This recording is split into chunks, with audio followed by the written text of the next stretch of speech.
Bonjour à tous. Cette année encore, on vous invite à vous faire vacciner contre la grippe pour s'en protéger bien sûr et protéger les plus fragiles.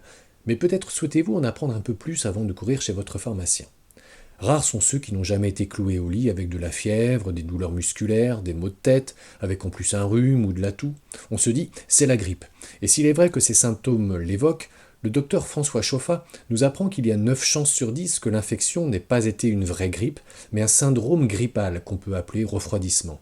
Et il existe plus de 100 virus capables de provoquer de tels symptômes.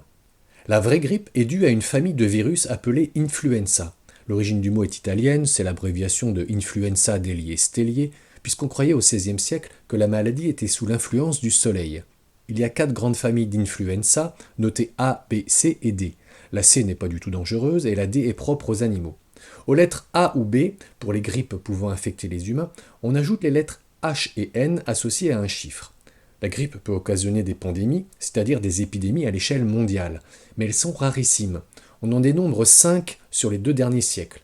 La pire a été la grippe dite espagnole, qui est en fait née aux États-Unis. Cette grippe de type A H1N1 a frappé durement les populations européennes qui étaient fragilisées au lendemain de la guerre. L'usage des antipyrétiques n'a rien arrangé car on ignorait à l'époque que la fièvre était le meilleur allié du malade. On pense qu'elle a tué entre 10 et 60 millions de personnes en 1918-1919, en touchant particulièrement les jeunes adultes.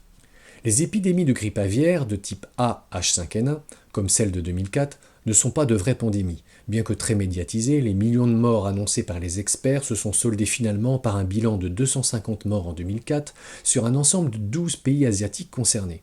Tout aussi anecdotique, mais encore plus médiatisée sous la pression de l'OMS, la grippe A H1N1 de 2009 a provoqué une véritable psychose et a entraîné des décisions politiques et commerciales tout à fait étonnantes, comme le détaille le docteur Chauffat.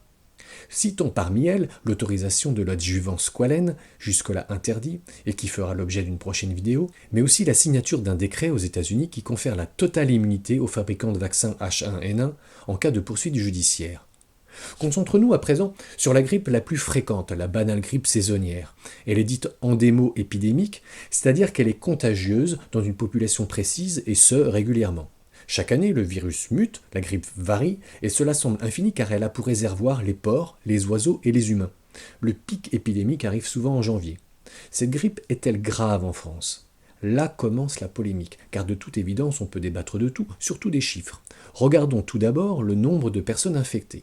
L'Institut Pasteur parle de 2 à 8 millions chaque année. La source est celle du réseau Sentinelle. C'est un bureau de l'Institut Pasteur constitué de statisticiens qui sont informés par un groupe de médecins volontaires du nombre de patients grippés observés chaque jour. Ces données font l'objet ensuite d'extrapolations statistiques. Pour le diagnostic, le médecin peut utiliser des tests appelés TROD pour tests rapides d'orientation diagnostique. Mais Michel Delorgéril, qui est un épidémiologiste que vous connaissez bien si vous suivez mes vidéos, nous détaille la piètre fiabilité de ces tests, dont la fiabilité varie de 4 à 100% selon les études.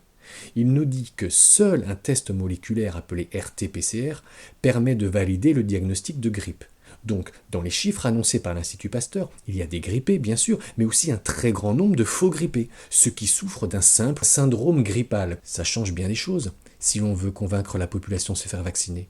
Petite précision, le vaccin ne fonctionne que sur la grippe, pas du tout sur les syndromes grippaux. Pour juger de la gravité de la grippe, l'épidémiologiste nous propose alors d'observer le nombre de morts dont serait responsable la grippe.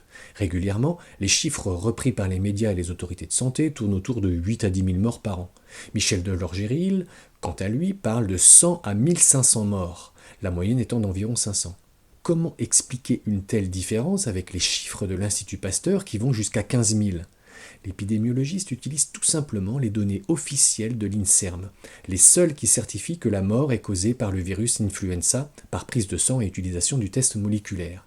Ça change bien des choses si l'on veut convaincre la population de se faire vacciner.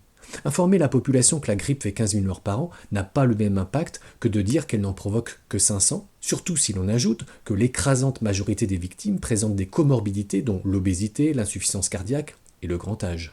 On peut s'étonner que l'Institut Pasteur ne reprenne pas les chiffres officiels de l'INSERM. Ce laboratoire est aussi le plus gros fabricant de vaccins anti-grippe au monde.